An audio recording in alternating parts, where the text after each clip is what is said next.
Yes, okay, katandika butandika. Wene vijja okusinga bulijjo kafirimu kafa kaise Manase episode number 3. Awadde akyali yatutagojjo subscribing ato like nyine channel eno bako sharinga nabo. Tuli ku Manase episode number 3.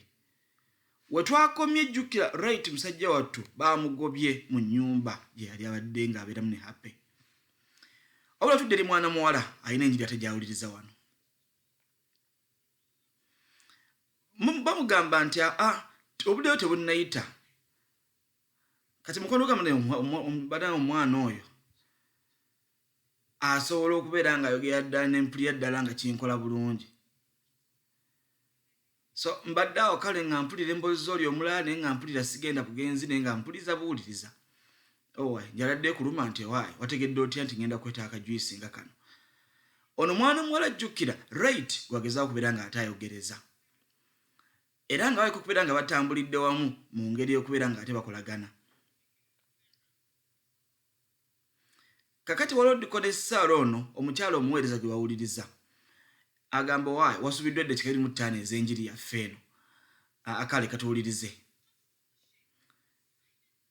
Abagaba nange mulekere okubeera mubusabusa Katonda kuba Katonda amanyi erinnya lyammwe. Leero kambabulira abooluganda abawala bannange. Wiiki ejja nsamu gye tusinkana ate tubeere nga tutegeerera ddala amaanyi ag'okubeera nga tuli mu Kristo. Kale kati kambasiibule. Ye mukyalo ono abadde mu studio. Kyamugamu ne Daniel abadde akubye essimu ng'ate oli mu studio, missed calls nnya. Mutwani wange oyo tatya kuba ssimu nga tayina kyagamba. Genda mukubira ndabe kyagamba. Katandika butandika. Episode number 3. Manase firimu. Ne video boxinga bulijjo. Tugamba nti subscribing ate liking era ogoberere. Akubira mutani wamugamu ne mwana wange mbadde ni mu studio. Mama tewali buzibu nategereza nenda banga kyodde kirungi ddala. Obweza obadde bw'amaanyi ddala. Yakono emugano munne bajjukiza abantu bakwasaganya ate bagenda okubeera bajjo tuyambako. Kati munne soko mbulire omanyi nako oyogedde awo maama ne kansanyusiza ddala. Kadde kamaanyi nnyo manyi generation yaffe eno ebigambo ebimukozesa ebimu n'ebitiisa. Kati ne maama ngenda kuddako Nigeria mangu ddala. Mutabani kyo tujja kuba kirungi ddala okubeera nga ate okomawo okutukyalira gemoli gesinza ofuna amalungi olunaku olwaleero. Yamugamba nkulinze era nsanyuse nnyo nti okomayo waka kuba Katonda essaawa zino abazizeemu essaala zange.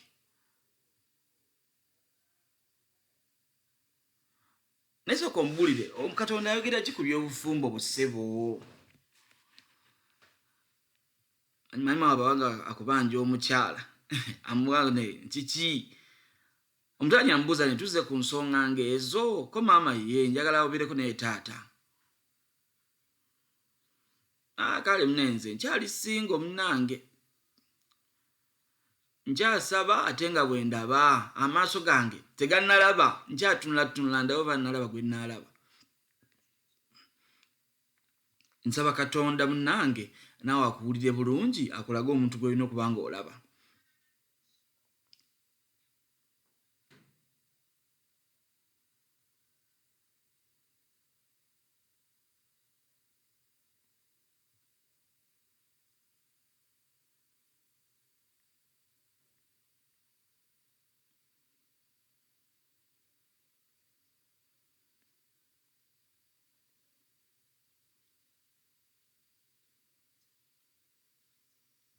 Sonyo olwako katono nnyo kali ku oligino katono nnyo. So bwatyo maama n'asibula omutabani naye ng'amugamba ne mutabani tukulindiridde okubeera ng'ojja otulaga omukyala gwe yawoza nti ogenda kubanga ate owasa. Wazira nga ate omukyala ono right gwalowooza okubeera nga ate awasa mukyala yali musabi. Era alina mukwano gwe bw'ekyo bagenda mu maaso n'okusaba. Bayibuli egamba nti enkoze abantu beyogatta nabo abo nno bafaananira ddala. So omukyalo ono alina mukwano gwe ate gwali naye babeera mu kusaba buli kaseera babeera mu kuŋŋaana nga bakoola Katonda. bwobeera nga oli eyo naye nga gwe olwawo nnyo okusaba ng'ate oli mulokole, manya waliwo ekizibu ekiriwaawo. Kati bannaffe bano abooluganda Bright ne mukwano gwe Funisho bano bazze ate okulaba musumba. Omukyala kati mbadde sigendedde batawaanya naye mune mbadde njagala musumba ono nti ŋŋenda. Amune mukyala nsaasira bannange bano bakajja kati balina emergency baga tugikoleko. Kati oluvannyuma ndowooza ngenda kujja ate mbeere nga nkusinkana kubanga ndingabeera mubizebizemu. Ko omukyala tewali buzibu kangenda naye mbeko binkwasaganya mu missions team ate tunaalabagana.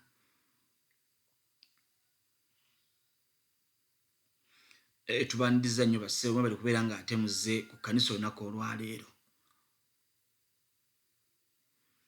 Amagero naye musumba tweyanza nnyo okubeera nga ate otuwadde akaseera kano okubeera nga oyogerako naffe. Ye mukwano gwange ono gwe naggambyeko.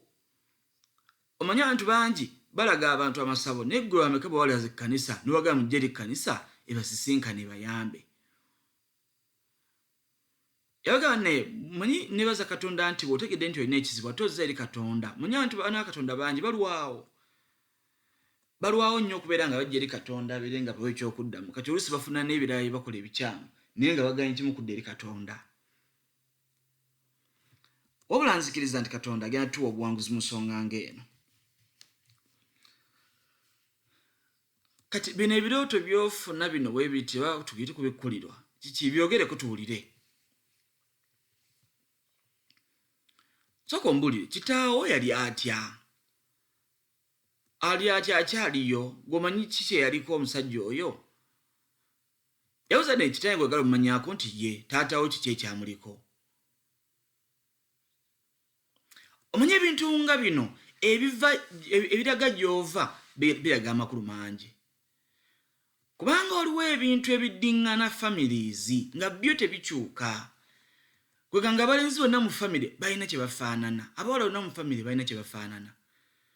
Obanga family yammwe yo tewassa ng'era ne taatawo bw'atyo, family yammwe emirimu gyagaana nga ne taatawo bw'atyo. Yamugamba muzeeyi awo nno ŋŋenda kubanga nkubuulira.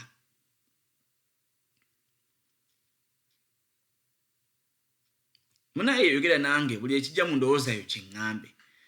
Tudde eri munnaffe yuno happy ayina kaatandise okukwana olunaku olwaleero. Akozesa message balimbira abantu messages wano. Wali AI esobola okukubira ekifaananyi eky'omusajja ng'ono happy n'emutuuza mu hama n'oga omusajja mugagga. Naye nga muweereza bu message obw'enjawulo ow'omukwano ali wano alina gw'atandise okubeera ng'ate akwana wano. Manyi olw'enkola ezitali za Bwakatonda kati bw'obeera ng'odda mu kwana bawala n'okwana ono n'odda ku ono ekyo kitegeeza obwenzi bw'olimu so ne bw'onaaba owasizza era kitegeeza nti ogenda kubeera ng'otambula nga wadde owasizza ewaka ate ng'era onoonyayo n'abala kuba gwe wamanyira okubeera nga totuula wamu.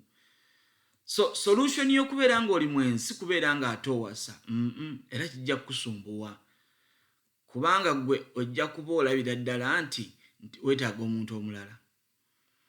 Kati ono ali wantandise omuba nga ate amuwaana amuwa ebigambo ebyo n'ebiraga nti ye gwe kayokka gwe ndiko.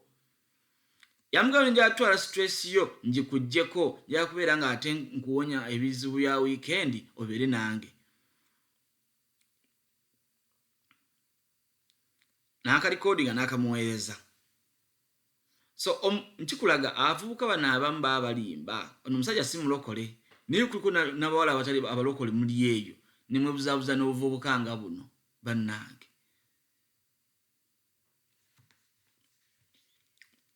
Naye ng'olina evidiyo evakusinga bulijjo tukujjukiza nti gwe natandika okusubscribinga te subscribing ku channel eno baako gw'osharinga nabo. Nabagamba ku noti 772 osobola okubeera ng'oyogerako naffe ne tunyumyamu ku nsonga nga zino naye ng'obuweereza buno bukoze ddala bulungi bannaffe bangi so Katonda nammwe bwakole bulungi.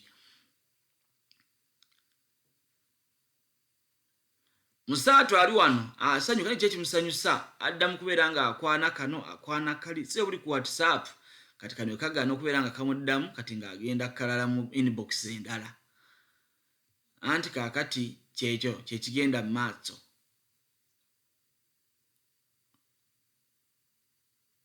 kati bamusabye akafaananyi alina okunoonya engeri gyafunamu akafaananyi akanaakola amakulu. Omulabye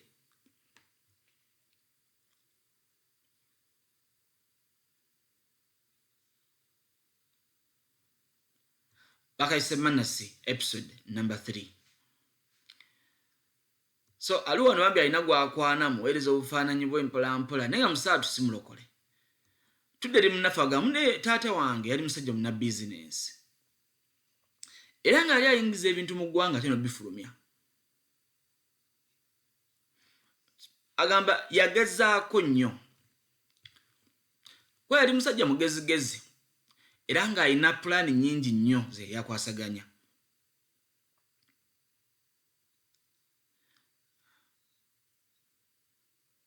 Agamba yafunanga abasajja abamanya mukubiranga essimu nga balina ddiiru naye ddiiru ezaalinga zisembedde awo ng'ebintu bibaawo nga ebitategeerekeka nga byonna biggwa bugwi bwe bityo buli kaseera kyekyalingawo nti yege mazima ago. Ate bano baganda bo bano bakojjaabo bwe batyo baalinga batya bo.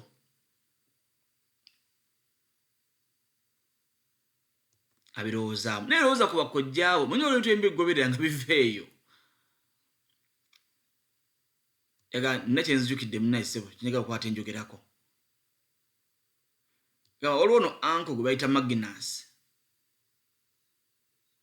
yali musajja mugezi ddala okusinga bonna era nga yagenda ate mu byobufuzi.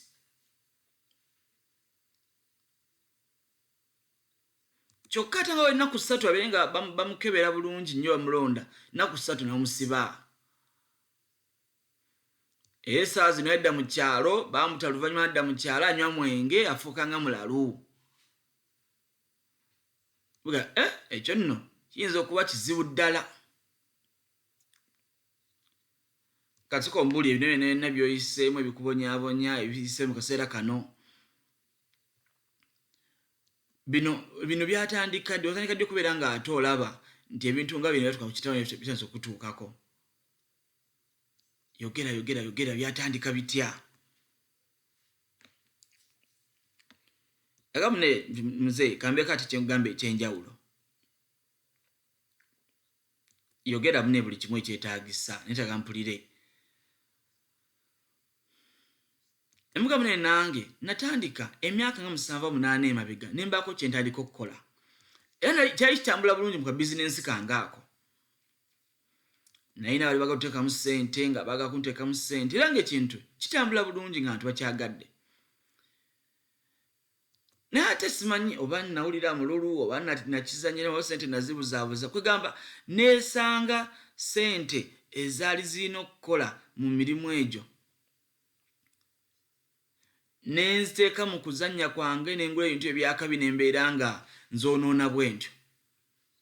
Kati n'omuntu yali anteekamu ssente yali asinga n'akizuula nti nazanyisa ssente bwe ntyo n'anteeka paka mu kkomera.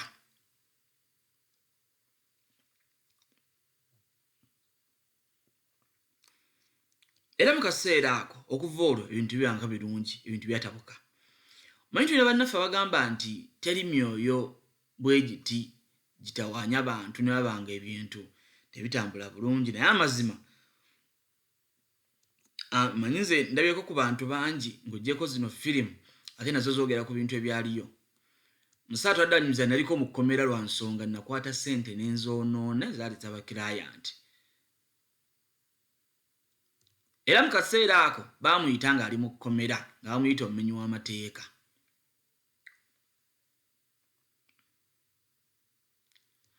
Waziranga yali happy eyali ate abeere nga amufunira beyiro yali amuggyeeyo mu kkomera olw'okubeera nga bagamba nti yali ate akoze atya abbye ssente z'abaclients. Kwegamba adde anyumya bizinensi ye engeri gye yagwamu.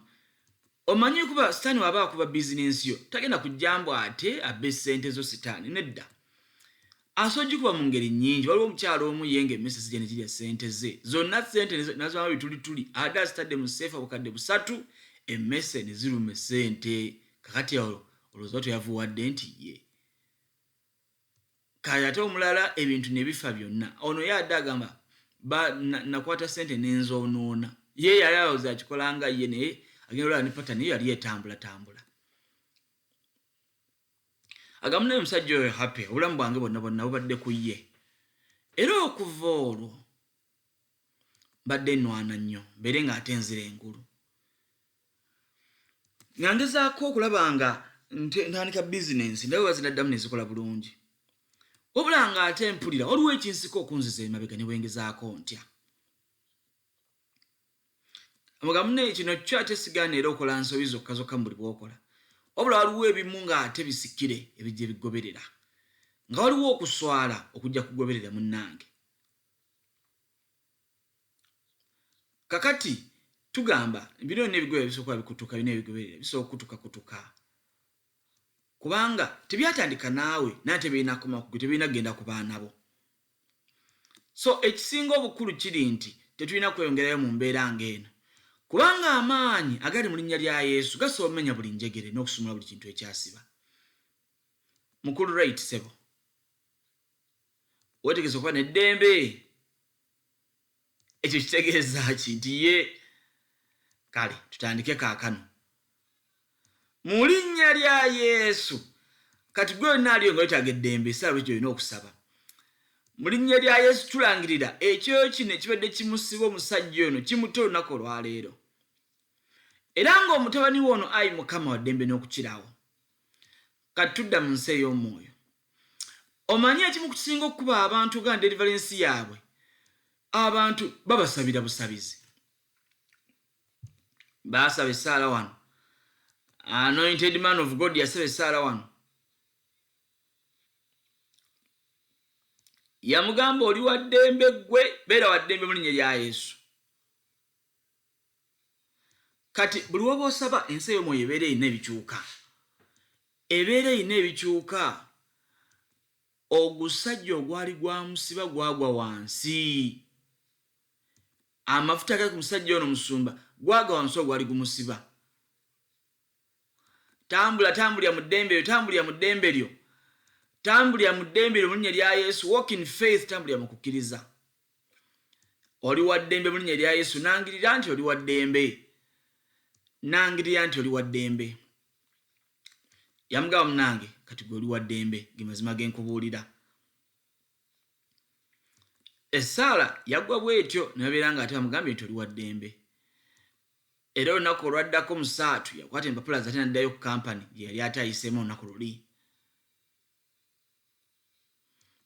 omulengedde amutwere yeggwe right tejjumande nti yenze munange Amanda ogamba ki luli wansuubiza okubeera nga okomawo naye saakulabako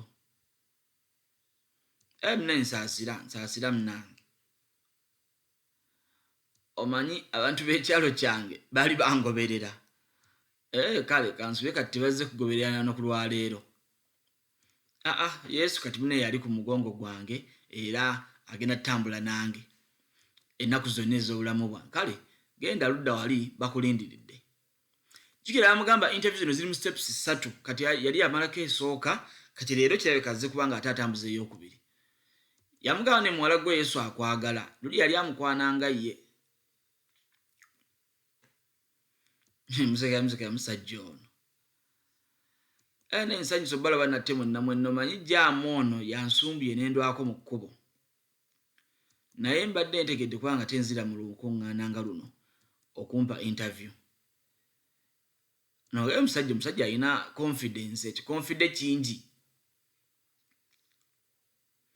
tusaasire munnange tumaze omwaka mulamba nti tukubira ku ssimu ate wali buzibu manyi nadde ndowooza essimu we yadde mu flight mode kakati ndi wano kanji ndi bulungi nnyo tulabe ekiddako musajja nayogera ebigambo nga bibakwatako baluya ddala omusajja asaanidde okuba nga afuna omulimu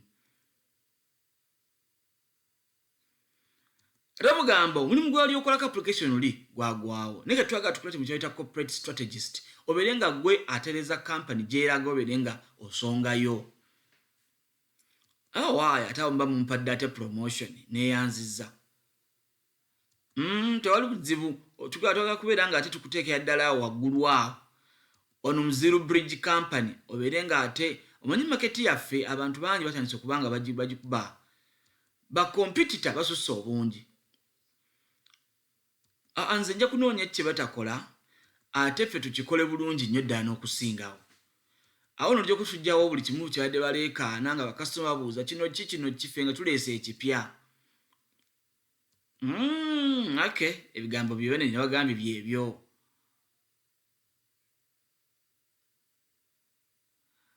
Kasako mbulire eyo yadde okozesa okubeera nga ate kampuni endala zijjako akasitoma. Musigale ku nsonga.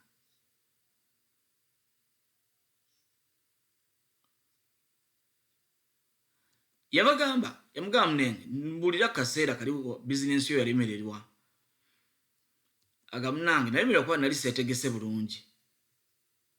Kubanga era nayiga oluvannyuma nti buli kye nsobola okukola kyetaaga otwala akabanga nga nkiteekerateekera. Kuba n'ebiwandiikibwa bigamba nti olina okukakasa nti ebiriwo kati obiteekerateekera oluvannyuma. Walina obeerawo enteekateeka oba enkola ezikakasiddwa z'oyitamu okubeera nga ate ofuna ky'oyagala okufuna. Tekigenda kuggwa bugwe nga magic.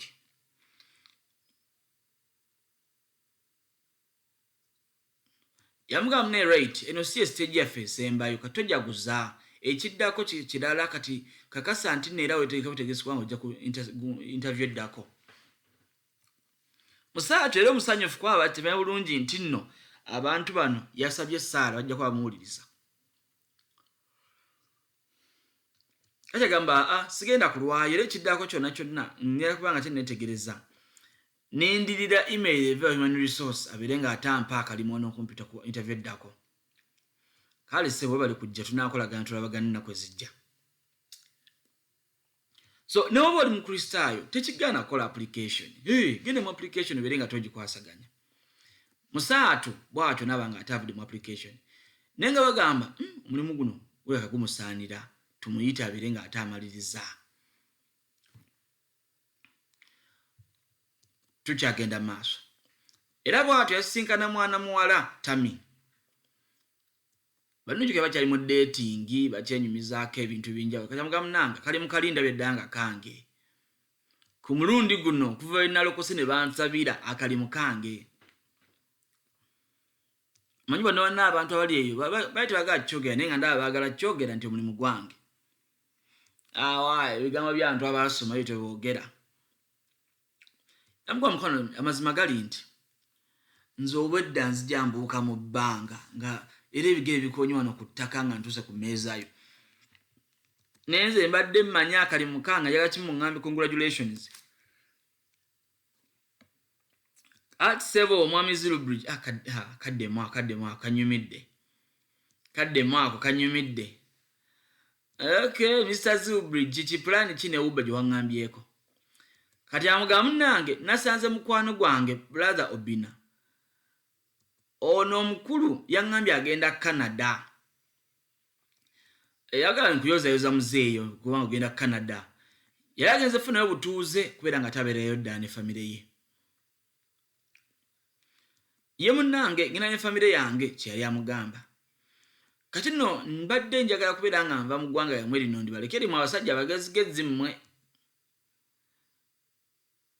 Munnange omanye eggulu naye terigana passport yange nkusaba busayi musajja.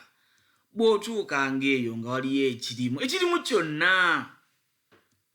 Oba kwoza matsowaani kwoza motoka embeera ng'enkubye. Gwe ekirimu kyofuna kyonna kindeetere.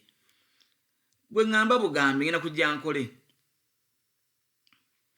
Yamugamba ne nja kukasa nti yankubira ku ssimu ndabe nga ate nkuwa emirimu egy'enjawulo. Naye waŋŋambako ekisa eziwedde nti wali oyagala tandika kubeera nga ovuga motoka.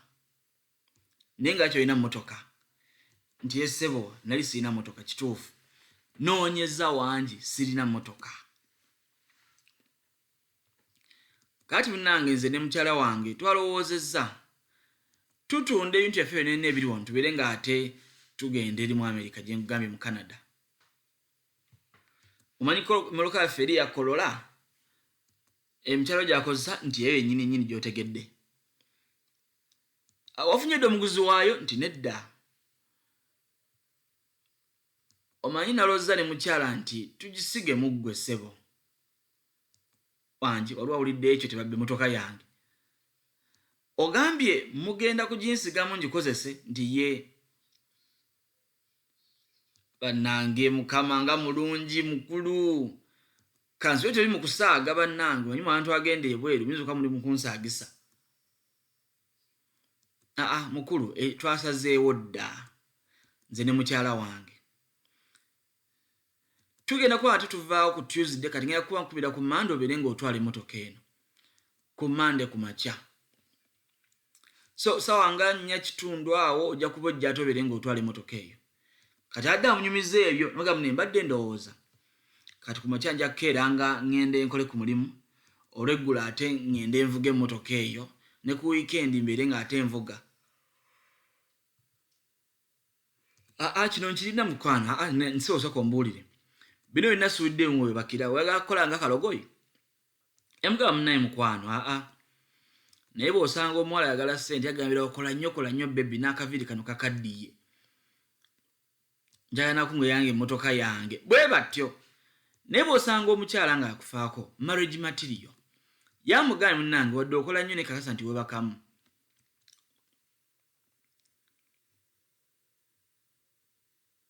yamugamba munnange omanyi nti neera waliwo ekinjalo kyoli nti ye naye ndi wano nebaza Katonda olw'okuba alina by'akola alina by'atereeza mu bulamu bwo era mbadde nkusabira nabe nga buli kimu kitereera bulungi bali kaddeeti mwana muwala ne mwana mulenzi yamugamba munnange naye golo okimanyi nti neera ofaanana nga Katonda gwe n'ekisajja gw'oli mu kusaaga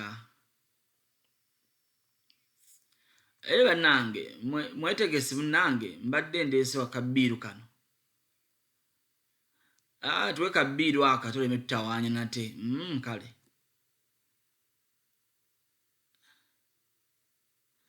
kati bamuwa kabbiiru n'atsomako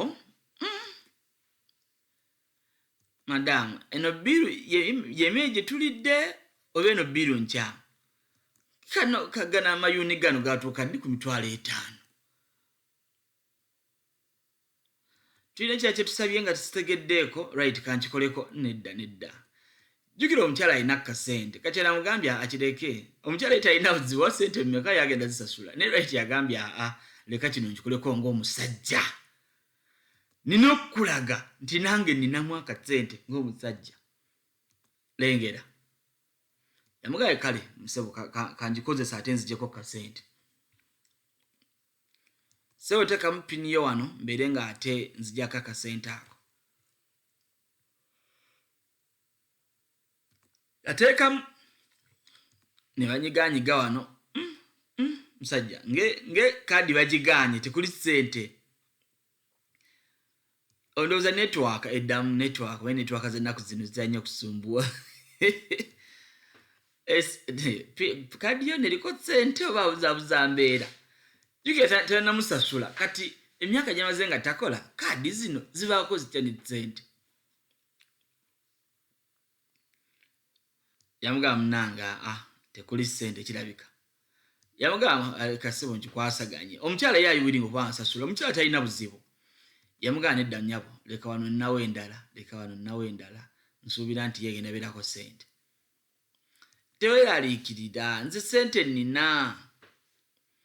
tami bireke nina okusanyusa nokasa nti musasulira ssente zino leero tugenda kusasula naye nga ye omuwala ali wiringi okubeera nga ate asasula kuba ye talina buzibu na mwami we yamugamba ate eno yo yali expired nga tannagissanamu yo yali expired omuwala yamugamba eyo bireke leka nze nsasule leka naawe tewali buzibu mama teekamu piniyo abakyala nga bano nze namukyala wange binasobola bikola si kwewaana naye ge mazima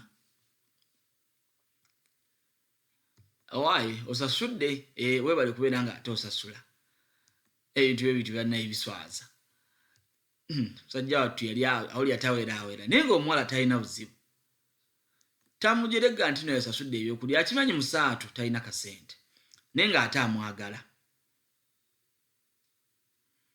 naye musajja wattu addeyo nabimanyi nagamba newobeera ng'oli mwami naye ng'omukyala yakola ku nsonga zonna ezewaka toddeyo ne weewaana bwewaanya ogwe teguba mukisa omwami alina okubeera ng'ate agabirya famire omukyala nayambako buyambi kati wekibeera ng'ate omwami gwalemereddwa nga sigamba nti Katonda yagana buganyi kukola kakati awo wegendereze wandibanga luuzo olina okubeera nga ate omalako n'okubeera nga ate osolovinga kali musajja wattu wadde ekituufu omuwala amusasulidde na buli kimu asobola okuba nga ate akikwasaganya tawulira mirembe olw'ensonga ezigenda mu maaso mu bulamu bwe akyayiya bulamu ebintu byagaana naye ajjukira nti waliwo yamusuubizza emmotoka n'agamba emmotoka agamba okuva yamugamba olunaku lwa 6 nga kulwo agagimuwa ku Mande yamugamba naye emmotoka ntwale leero nedda omanyi alina obuzibu akimanyi bamusuubiza ebintu sitaani abiyingiramu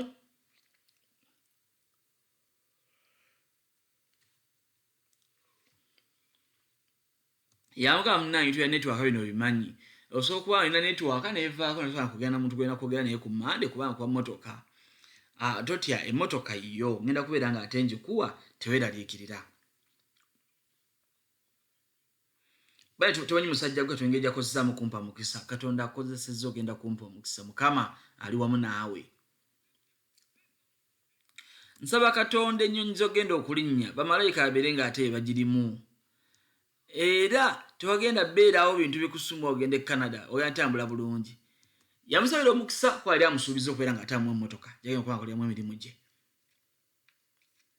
yamugamba munange saavisi yange kakane ewedde nze kaŋŋende alaze ku kkanisa naye yaga saavisi yange ewedde nze kaŋŋende guno omukisa gw'ompadde gumala bumazi Mukama akuwa omukisa nange tuli ku hasla omanyi bw'olokoka nabagamba luli bw'olokoka ebintu byekolerawo 100 ku 100 nti gwe okyuse wajja eri Yesu sente zirabiseeko mu ddakiika emu osigala okyalina okukola haso okyalina okuyiriba nabasinga firimu eyitibwa Sodom to Gomora mwenna abayiriba mulabe engeri kikwasaganya bannaffe bali Saudi Arabia mwebale kubeera nga temuwakinga tusaba Katonda nammwe abakole bulungi gye muli erudde eyo abali mu Kampala mu Uganda abali mu byalo ebyenjawulo tulina bannaffe abali Masaka awo beetegereza firimu zino batumbula bane mwebale mwenna Vijevox tubaagala nnyo tubasabira Katonda bawe omukisa tubagamba ate abagala firimu nga zino ku byalo byammwe mulina njiri mwagala kuba muzuulira n'okuziraba tewali buzibu juzi twali emubenda awo abantu bakolebwa bulungi nnyo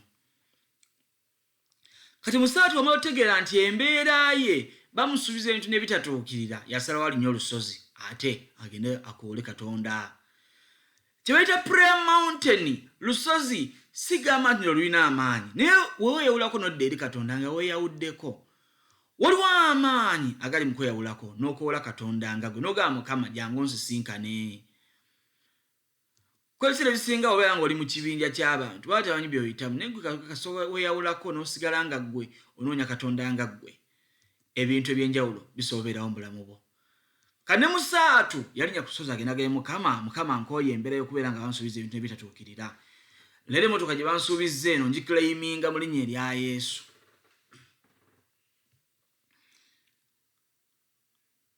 nanjukira bamusuubiza nti ku makya ku Mande ngenda kukubira essimu ku ssaawa 4 obeere ng'atojja obeere ng'okima emmotoka yo yamugala leero Sande ogenda ku Lwakubiri kati lwaki togimpa leero mbeere ng'ate ŋŋenderawo yajjukira waliwo ebintu ebitawanya emikisa gye kitegeeza nti omusajja ono tanakukkiriza bulungi nti yasumuluddwa wazira ate akkiriza nti Katonda asobola omusumulula kyava dda ajja ku lusozi wano abeere ng'akoola Katonda yagamba Mukama jangu ontaase Katonda ow'ekisa mu linnya erya Yesu jangu ontaase Kitange ndaga ekisa kyo nange ondokole kino kitegeeza musajja wattu asaba eri Katonda tafa kwani amulaba tafa kwani amuwulira yaali eri Katonda naye abasinga ku ffe tudde eri Katonda naye nga bannange labe ekigenda mu maaso musaatu abadde asaba naye ate ogwo ogulinga ogusitusa obusitusi ogubadde gwagudde mu nsambo olinga asabye ate gulinga ogusitusa obusitusi agamba kimu Mukama ndaga ekisa kyo Mukama ndaga okwagala kwo Mukama sigenda kubeera nga ate nemesebwa yasaba essaala nga naye bw'oyinza okusaba ng'olina ensonga gy'osabira ey'amaanyi gy'owulira nga yeetaaga kubeera nga ate ekwatibwako naye tulengedde mu nsi ey'omwoyo gweyo guli gusituse. Olwo ne bagamba Katonda alina Adamu Esaala mu ngeri 3. Asooka okugamba nti ye, asooka okugamba nti nedda, asooka okugamba nti lindako. Kyokka ate ebintu nga bino ebisiba oluusi tebivaawo ate bisaba na kusiiba. Kubanga oluusi byakolebwako saddaaka nnene gwengambanga essala y'eddakiika emu tejja bisobola. Nga weetaaga okubeera nga ate owaayo omutango ebintu bino bibeere nga tebiva ku bulamu bwo. Kati musajja wattu yuno akyasaba yeevulungula akoola Katonda nnyamba. Katonda nnyamba ku mulundi guno sigenda kubeera nga ate nemererwa. Katonda nnyamba ku mulundi guno sigenda kubeera nga ate enswazibwa. Ngenda funa akalimu kali akaziru bridge bannange aba alinga dduka bamusika n'okuba ekigo wansi. Eno ensi ey'omwoyo obeera osaba naye ng'ate alina byekola. Musaatu yasaba essaala naye ng'ate bamusibidde ku njegere. Kyandibanga ebyo tebinaakutereera. Kumbe yadde asaba yagenze n'asumagira ne yeebaka. Bayibuli etugaana okwebakira mu kusaba, etugaana okwebakira mu magenda gaffe. Ono yali yeebase. Kaakati nafuna essimu okuva ewa mukulu Obbi nagaye mukulu Wright nkulamusizaako. Banensaasira kwa kino kizzenga bwe saayagadde kijje. Ndyakubulira mazima mukulu Wright. Manyi mukyalo wange alina muganda we omuto yadde alina byayagala okubanga atandika nga yavuga abantu bava ku kisaawe. Mukyalo wange munene nalimiddeko ne mugamba ka tujwe Wright n'agaana nedda emmotoka njiwe muganda wange atandika okukola airport taxi. Musaatu wadde amasomo olunaku luno nga wadde asaba embeera tevuddeeyo nga bw'ayagala. Tuli bangi nnyo, tuli balokole, tusabye essaala naye Katonda alinga nga ataddamu. Katonda alinga atatuwuliriza. N'osaba essaala naye ogenda olabanga ebintu bivuddeyo ng'ebya mukulu Wright ono. Ne weefiiriza ssente n'osiga n'ogenda ku lusozi naye ng'olaba ebintu tebitereera. Bannange simanyi oba okyakkiriza mu Katonda naye gano mazima ebintu bibeerawo n'osaba n'okola naye ng'ebintu tebikyuka naye ng'ate walokoka. Firimu eno tuleese mazima era nga tugamba tujja tutandikira ate mu episode number 4. Mukkirize Katonda tugenda tugiproducinga ate mangu tugoberere. Vijja byakusinga bulijjo mubeere ate bulungi. Mwenna Mukama abawe omukisa.